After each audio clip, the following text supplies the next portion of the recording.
حضرت لقمان حکیم فرماتے ہیں، ہم جو شدت سے سوچتے ہیں وہ آنکھوں سے دکھائی دینے لگتا ہے، کانوں سے سنائی دینے لگتا ہے، اور اس کی بو بھی آدمی کو محسوس ہونے لگتی ہے۔ بندے کو جب ضرورت آن پڑتی ہے تو وہ اللہ سے بھی سودے بازی کرنے لگتا ہے۔ خوشیاں خوبصورت جسموں کے لیے ہوتی ہیں، جبکہ غم خوبصورت روحوں کے لیے۔ محبت میں سب طاقتیں موجود ہوتی ہیں، بس ایک بولنے کی طاقت نہیں ہوتی۔ ہر کسی کو اپنی غلطی چھوٹی معلوم ہوتی ہے اور دوسرے کی دی ہوئی سزا بڑی معلوم ہوتی ہے۔ اگر ریچھ کو کہیں اکیلی عورت مل جائے تو وہ اسے مارتا نہیں، بلکہ اٹھا کے اپنی گفا میں لے جا کر اسے اپنی بیوی بنا لیتا ہے۔ لوگوں کو بس سننے کا قاعدہ سکھایا جائے، سوچنے کا قاعدہ کبھی نہ سکھایا جائے۔ کہتے ہیں سوچنے سے لوگ فرما بردار نہیں رہتے۔ ہم ایک ایسے معاشرے میں رہتے ہیں جہاں مرد ایک غسل کرنے سے پاک ہو جاتا ہے،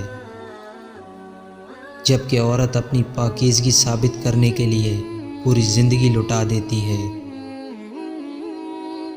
مرد چاہے کتنا ہی ہوشیار اور چالاک ہو، عورت کا کھیل اس کے لیے ہمیشہ حقیقت بنا رہتا ہے۔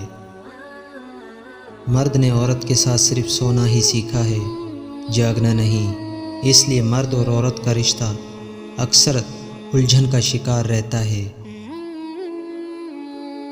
پنجرے میں پیدا ہونے والے پرندوں کو لگتا ہے کہ اڑنا ایک بیماری ہے۔ اگر آپ بے وقوف سے لڑنے کی کوشش کر رہے ہیں تو آپ سے بڑا بے وقوف کوئی اور نہیں۔ سوال کرنے والا آدمی عقل مند بننے کا آدھا رستہ طے کر لیتا ہے۔ ہر شخص چاہتا ہے کہ اس کی عمر لمبی ہو، مگر کوئی بوڑھا ہونا بھی نہیں چاہتا۔ انتظار ایک ایسی چیز ہے کہ انسان خود کرے تو اسے برا لگتا ہے، اور اگر کوئی اس کے لیے کرے تو اسے اچھا لگتا ہے۔ باپ اولاد کے لیے ڈھال ہے جو کبھی اپنی اولاد سے غافل نہیں ہوتا۔ کل ان لوگوں کا ہے جو اس کے لیے تیاری کرتے ہیں۔ جو لوگ زیادہ نہیں سوچتے وہ لمبے عرصے تک جوان نظر آتے ہیں۔ اپنے ذہنی سکون کے لیے کوشش کریں کہ ہر چیز سمجھنے کی کوشش نہ کریں۔ کچھ چیزوں، حالات، انسانوں کو ان کے حال پر چھوڑ دیں۔ حضرت لقمان حکیم فرماتے ہیں، مرد کی غیرت کا اندازہ اس کی عورت کے لباس سے ہوتا ہے۔ جب بیوی روتی ہے، اپنے آپ کو کوستی ہے، تو شوہر کی جیب سے برکت اڑ جاتی ہے۔ بیوی کا روٹھ جانا سنت عائشہ ہے، اور بیوی کو منانا سنت رسول۔ جس عورت میں یہ 5 نشانیاں ہوں گی اس کا شوہر بہت جلد امیر ہو جائے گا۔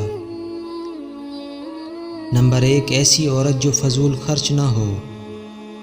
نمبر 2، ایسی عورت جو اللہ کا شکر ادا کرتی ہو اور اللہ کی راہ میں حلال مال خرچ کرتی ہو۔ نمبر 3، ایسی عورت جو اپنے شوہر کی خوشی اور غمی میں شریک ہوتی ہو۔